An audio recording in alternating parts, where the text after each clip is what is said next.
Good morning, and welcome to the Africa Weekly Talk. Today's subject on the docket is about the current trend of migration of African Americans to the African continent. And this trend has been going on for some time now, I would say about 5-10 years now. But for the past 3 years, especially 2019, after the advertisement by the Ghanaian government of the year of return, the 1619 project, the year of return of former slaves' children to Africa, to their motherland. This has garnered a lot of migration by fellow African Americans to the African continent, which has been a very, very good thing for a lot of African Americans as well as Africans as well. It has opened up a lot of opportunities for some African Americans in terms of businesses in Africa and so on and so forth. But there's also a misconception or perception about some of these things that have been going on in Africa. A case in point was my encounter with some fellow African Americans whilst I was in Ghana, the motherland. I was down there for a little bit over 2 months. And in the course of my stay there, I happened to meet a couple of African Americans. And some have been there for the past 2-3 years. Some are retired. And some are also there in business. But there was an interesting take from one dude that I met. He had just been to Ghana about a couple of months ago. He was down there just to do feasibility studies to see if Ghana would be the right place for him to relocate and start a business down there. But apparently, due to my conversation with this dude, his stay in Ghana was a disappointment for him. And his point was basically due to the fact that he felt that the level of corruption in terms of anything that you want to do in that country, you have to more or less find somebody, go to a lot of channels, and eventually have to be paying bribes and all that stuff, even when you just want information to certain things that you plan to do in the future. And that was very, very frustrating to him. But he was just in Ghana for about a month. So he really didn't settle in to understand the process and how things work in that system. There's one thing I've come to understand and I've come to realize with a lot of my fellow African American friends and Black people from the diaspora when it comes to migrating to Africa. A lot of the times we tend to forget that when you are moving from the Western world, either England, Germany, France, basically Europe or America, to Africa, you are moving from a totally different system to another totally different system. In terms of the rule of law, in terms of business law, as well as also the economic dynamics are totally different. And then you also talk about the political systems, which are totally different. So there's this misconception or perception, in some cases, about people from America or Europe who want to relocate to Africa, that they tend to think or believe that the level of democracy or the level of rule of law in their respective countries will be pretty much equivalent to that of the African countries. And that's a real perception or misconception that most of these people have. In some cases, I don't know whether it's out of naivety or out of ignorance. Because when they get to these African countries and they realize the real deal about the way things work and how things, operate in these systems, then it tends to change their perception of the whole African continent. And they are rightfully so.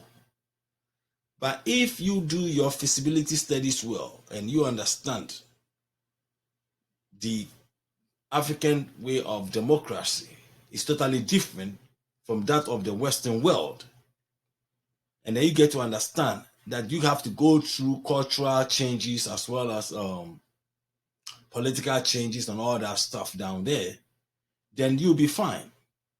You'll be fine in the sense that it depends on also what you are going to Africa to do. There are two forms of migration to Africa, which I always tell my fellow African American friends. You have the African American or the black person who wants to move from the diaspora to Africa to do business and establish business in Africa. That is one dynamic of migrating to Africa. And then you have the retired person who have also worked all his or her life in Europe or America, but finally decided to find a home in Africa to go and enjoy their retirement and enjoy the greenery and the habitats and the beautiful climate and everything and all that stuff in Africa. These are totally two dynamics that people have to understand. A person going to Africa to do business have the goal of using that business to earn income and to live in Africa on that income. Will definitely have a different experience from a person who is moving to Africa as a home, as a place of his or her retirement way of life. Those are two totally different dynamics. Because if you are moving to Africa as your retirement place, you are not there to earn a living there in terms of working or doing business or anything like that. Because you have worked all your life in, let's say, in America or England or Germany or France or Italy or wherever you have. And you are relocating to Africa solely because of wanting to leave a place where you can enjoy your retirement. So basically, your economics, your financial situation is going to be dependent on your retirement that you have accumulated or you have earned in your respective native countries. So you are moving there solely just to have a home and enjoy life down there. So you have a totally different perspective and different dynamics to the economic system of Africa or whichever African country you are going to be living in. Because you are going to be living on your social security, your retirement, and your personal investments that you have accumulated in your respective country. So basically, you don't really have to deal with the economics in terms of working or doing business in your adoptive country in Africa. Because you are living on your earned retirement. And then you look at the second aspect of it, which is the African American or the black person from the diaspora who is moving to Africa to go and establish business. Because you are moving to Africa to establish business, because that business is what you're going to earn income out of it. So that is what is going to support you financially in these African countries that you'll be moving to. So in this case, you have to be ingrained in the African system of doing business in whichever African country you decide to move to. You have to understand the culture very well, the business culture. And most of these African business cultures entails a lot of corruption, bribery, and all of that stuff, the bureaucracies, the red tapes, the level of corruption that you have to be dealing with when you are in business in these countries. And these things can be very, very, very frustrating. Even for those who are born in these countries, the natives of most African countries even have to go through this because, what do you call it? Burdensome, stressful business climate. So you as a foreigner relocating to any African country, just imagine, coming from a different culture, different level of understanding. Living in the West, where the rule of law works, where the process of getting things done works, where the process of applying for business license, everything works. And then now you have to go to a system where basically you have to buy your way out to be able to get things done. That thing can be very, very frustrating. And that is where most of my fellow African Americans and Black people from the diaspora tend to face when they don't do their feasibility studies well and come to understand what is expected of them and what they have to expect of their respective adoptive countries that they intend to migrate to. And this was the situation that the dude that I met in Ghana pretty much was going through. And I explained to him that because he has not been able to assimilate into the system, the culture, to understand how the system works, I can understand his frustration. But that is all not lost, because it's just a matter of time for him to get into it, to come back, assimilate himself well, give himself some time, and then he will come to understand the business climate of the country. But that is not the way things work in most European and America. It doesn't work like that, because you have a system where things work based on following the rule of law, following the regulatory measures, and then going through the process and then being able to establish your business. When you're talking about Africa and most third world countries, not just Africa, most third world countries, but Africa in particular, that is something that you have to deal with if you are moving to Africa to establish business as an African American or a Black person moving from the diaspora to Africa. There are a lot of stuff that you have to be dealing with, which can be very, very stressful. So, in my own personal and my advice to most people will be that if you want to retire, there's no better place. There's no better place on earth to retire to than in Africa, especially as a Black person, because everything is there for you culturally, the hospitality of the people, the weather, the greening, the habitats, everything, the food, everything. So if you are a retired person and you're going to be living there off the income of your Social Security, your retirement investments, your 401k, and all that stuff that you have accumulated in your respective native countries, then you'll be fine. Because at that point, what you have to do is just assimilate into the culture in terms of day-to-day activities of going to places and enjoying the weather, the habitats, the greenery, the countryside, and all that stuff. You'll be fine.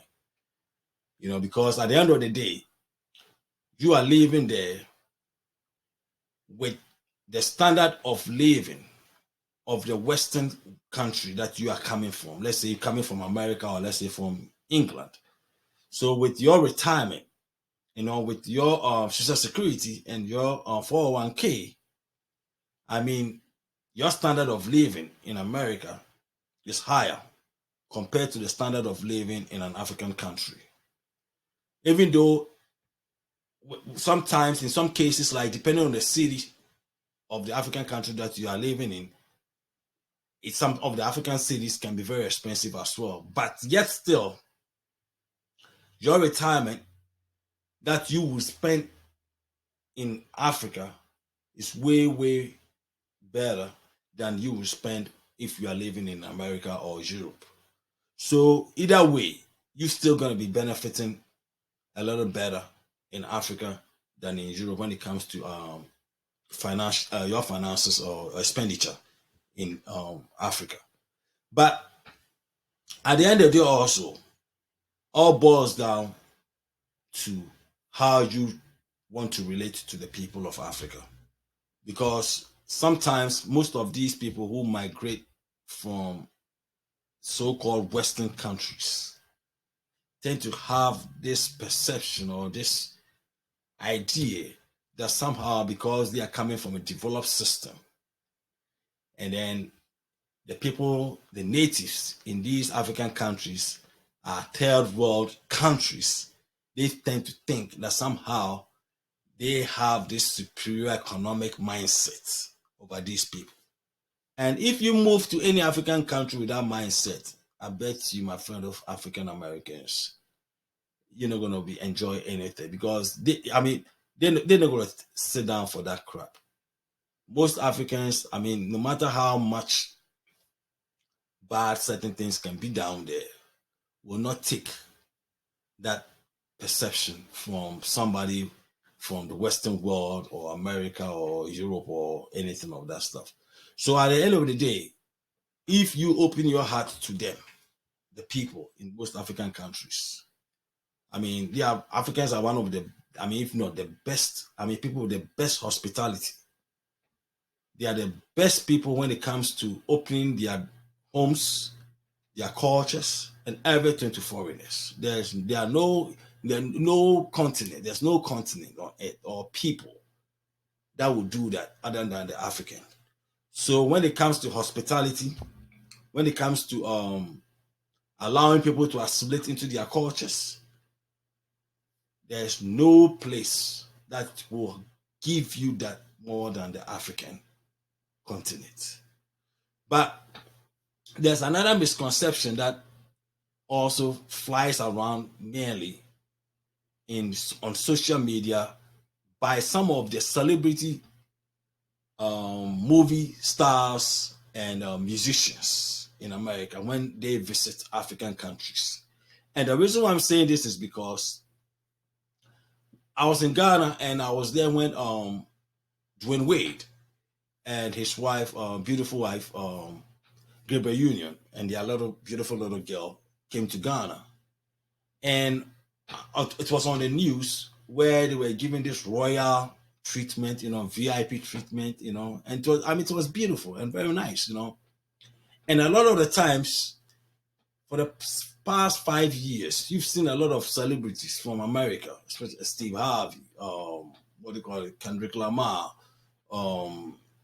Cardi B, Idris Elba, all these Black American celebrities, movie stars and musicians who have been flocking to Africa.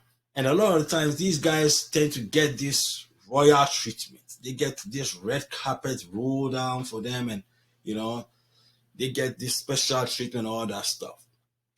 And in some cases, they tend to put these on their social media platforms and all that stuff, and might sometimes create some bad perception or some misconception about the way things are in Africa.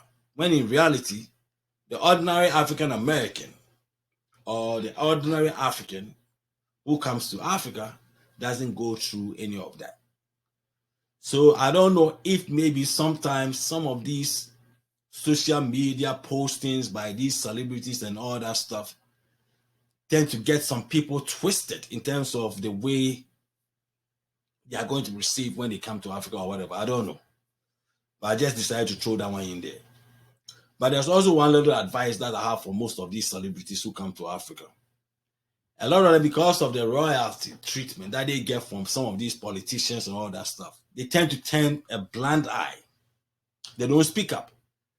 against the level of corruption, the level of abuses, and all that stuff that goes on, especially when you're talking about poverty, which has been killing Africa for some time now.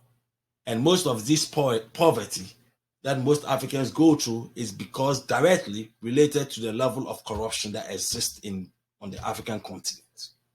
And unfortunately, most of these celebrities are the very celebrities you hear them talking about conservative measures in America, talking about racism and all that stuff that goes on in America.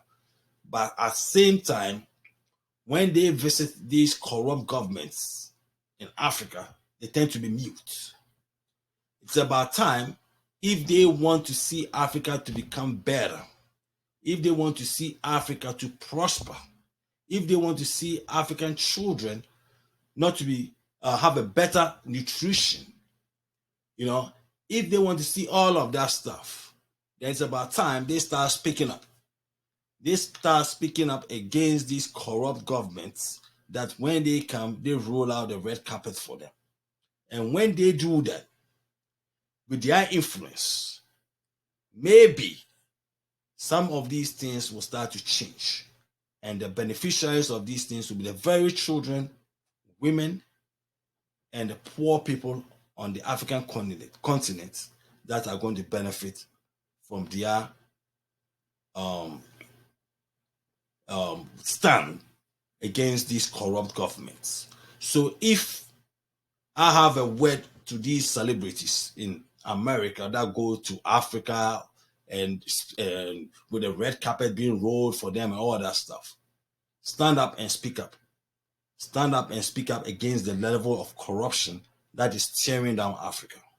Stand up and speak up against the level of undemocratic processes that is destroying Africa and its people. And when you do that, Africa will become great one day, and all of us, including African Americans, will be able to enjoy Africa better than it is now. So if I did this video, this is what I did this video for. And I hope if it's Sunday, you guys are going to tune in and you have a great week. And if it's Sunday, it's the Africa Weekly Talk. Have a great day and God bless you guys.